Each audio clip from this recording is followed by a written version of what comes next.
If you've never worked with vectors, you're in for a treat. Let's find out how to harness the power of shapes and paths. Photoshop's shape tools offer a powerful way to create vector graphics. What's that? You've never heard of a vector? Well, you're in for a treat. Let's back up a step. So far, we've been working with raster images, images made up of fixed-sized pixels. Vector elements are made up of line and or curve segments and have some unique differences.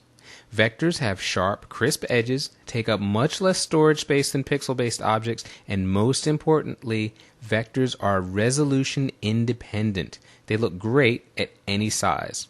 Let's open up a file.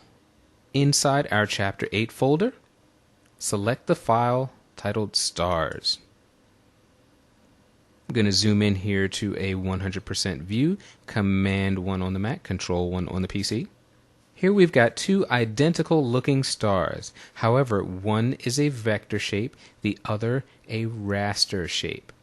And let's take a look and see what happens when we make this image much larger.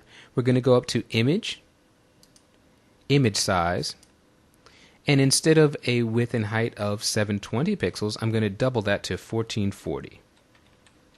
We are now upsampling our image. I'll hit OK. And let's see what we've got. This star on the left looks pretty good, but oh my goodness gracious me. That star on the right is a raster shape.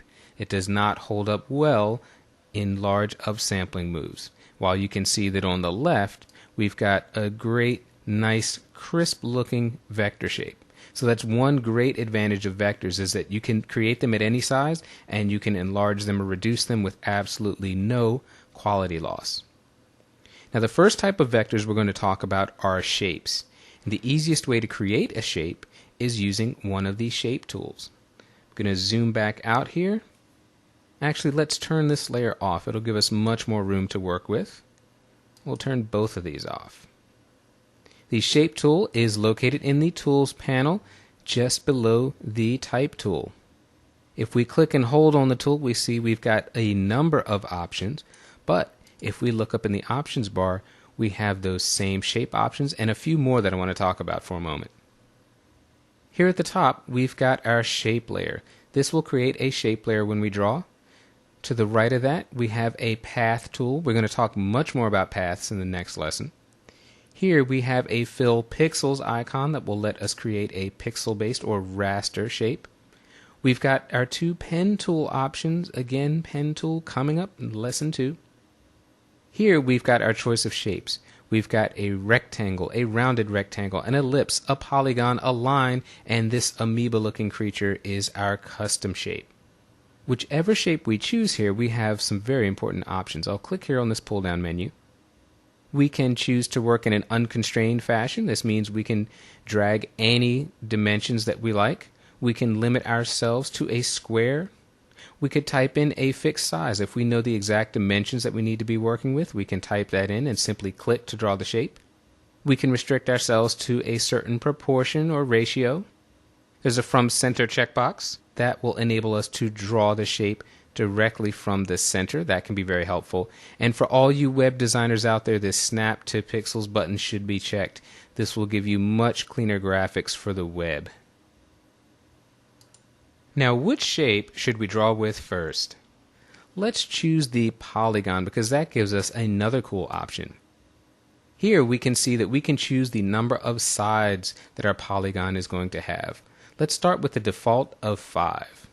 I'm going to simply click in the image area, drag with the mouse. Here is a big 5-sided polygon. As soon as you draw with the Shape tool, your shape is filled with a color. By default, that is the foreground color. But if you have a specific color in mind, in the Options bar, we have a color picker. We just click on it, and let's choose maybe something in this blue range. Looks pretty good. Let's try an 8-sided polygon. Let's see what that looks like.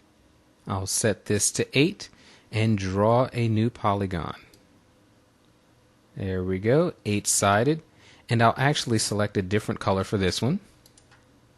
Let's go back down towards the oranges. That looks pretty good.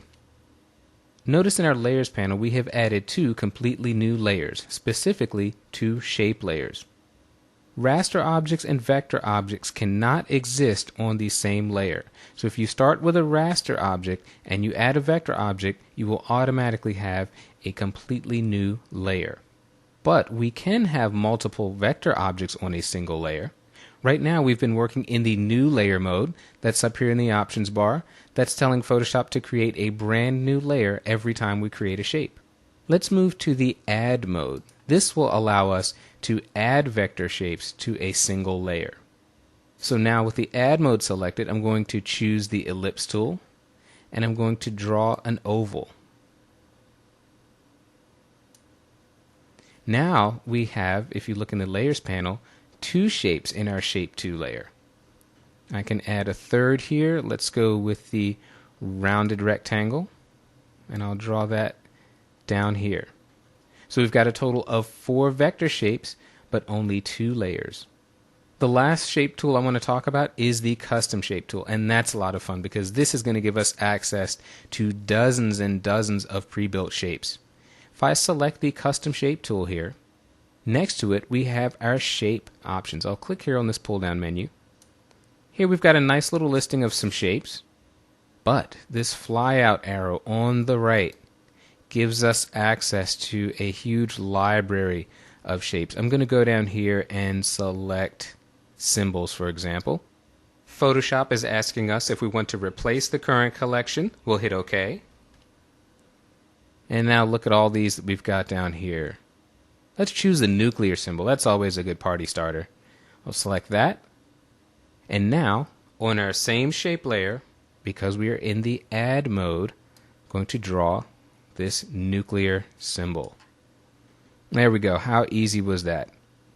Let's leave this image open because we're going to start here in the very next lesson and we're going to learn all about paths.